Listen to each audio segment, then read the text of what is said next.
chama chetu cha Jubilee, kutoka mwanzo lengo letu lilikuwa tujenge chama cha kitaifa. Na nyinyi mnajua hata kazi ambazo tulikuwa tukifanya wakati tulikuwa na nafasi ya uongozi wa taifa hili letu la Kenya, lilikuwa linalenga kila kona ya jamhuri yetu ya Kenya.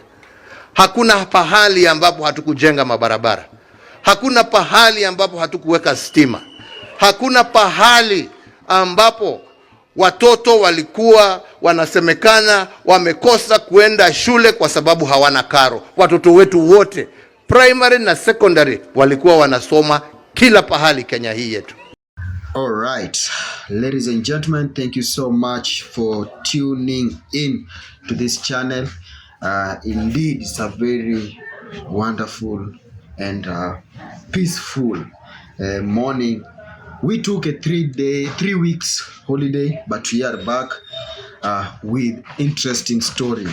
And the story that brings us back is the speech of the retired president, former President Uhuru Kenyatta, that really sparkled hearts of many.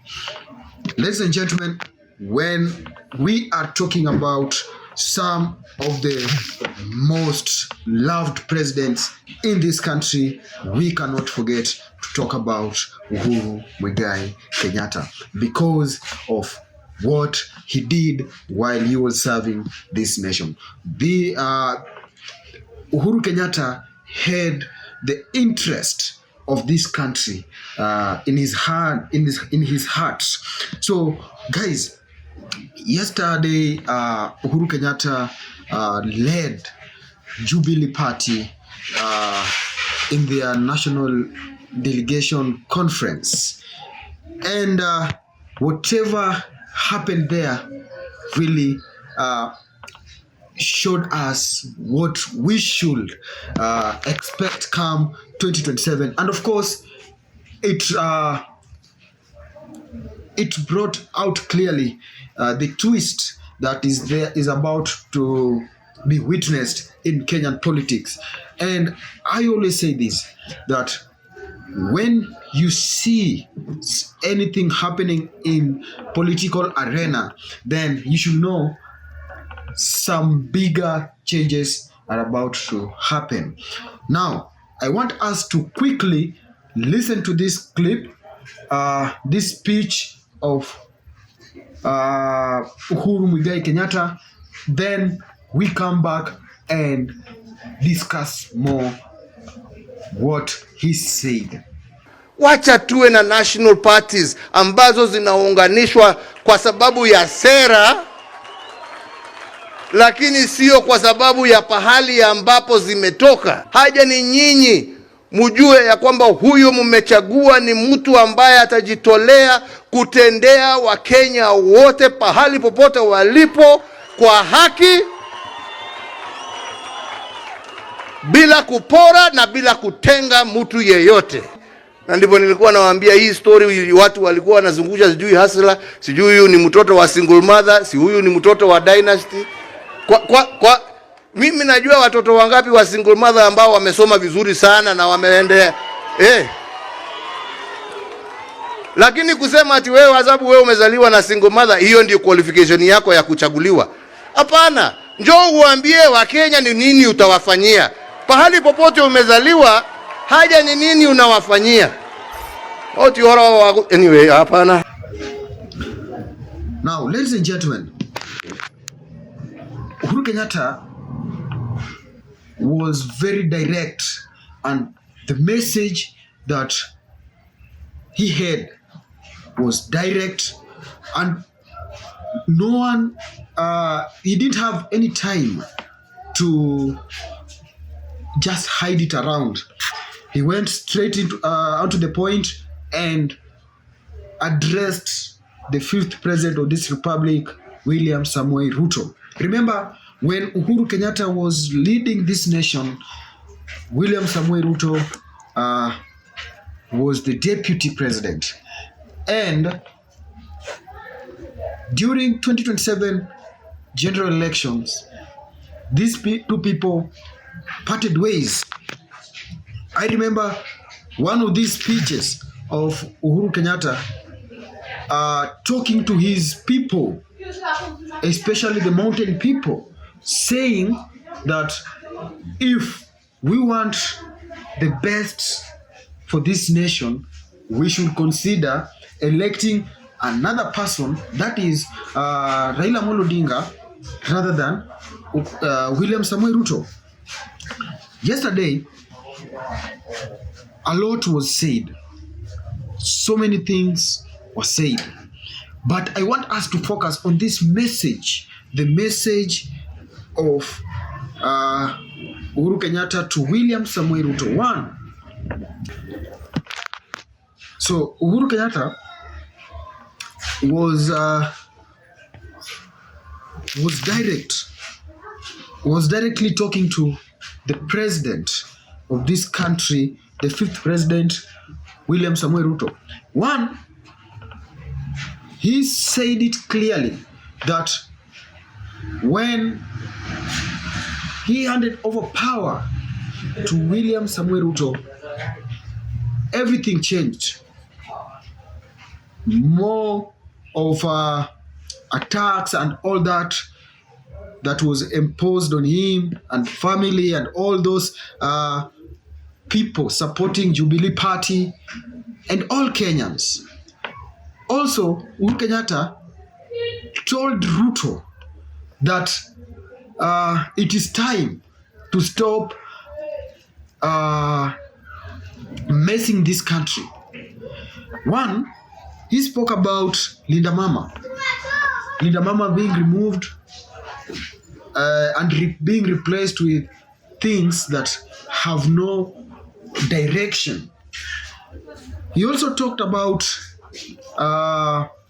free education. Ladies and gentlemen, I want us to first agree here that during Uhuru's regime, this nation was under COVID attack, a very dangerous and deadly disease or virus. But this situation was handled with care and professionalism.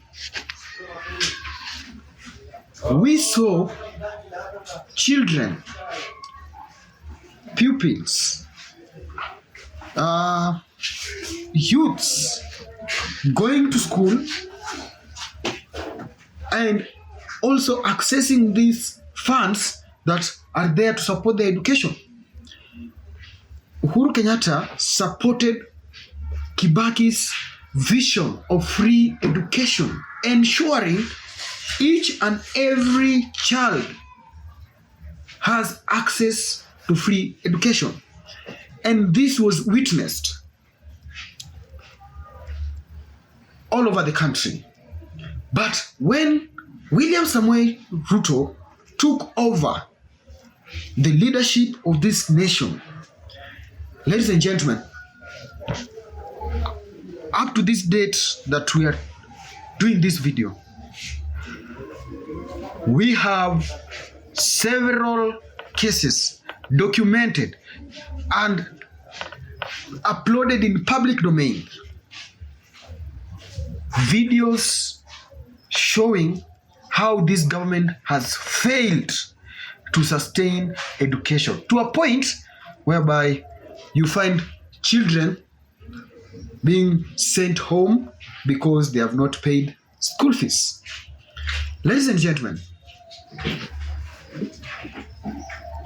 you will agree with me that this meeting of Jubilee has a significant impact come 2027.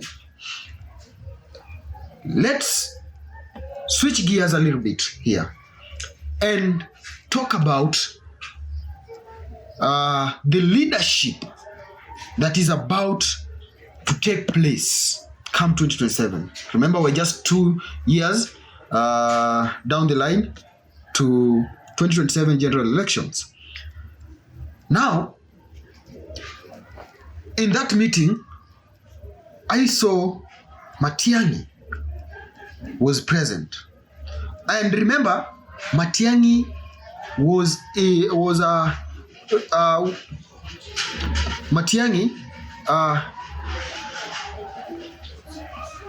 handling 2 dockets in Uhuru's regime. One, I remember when Matiang'i was the CS for education, so many things changed. We saw that rampant stealing of exam was brought to end. And also when Matiang'i was shifted to a docket of CS Interior, he made sure that the Constitution of Kenya is respected. He made sure that police follows what guides them. He made sure that the rights of people of this nation, citizens of this nation, is protected. But now he's here again.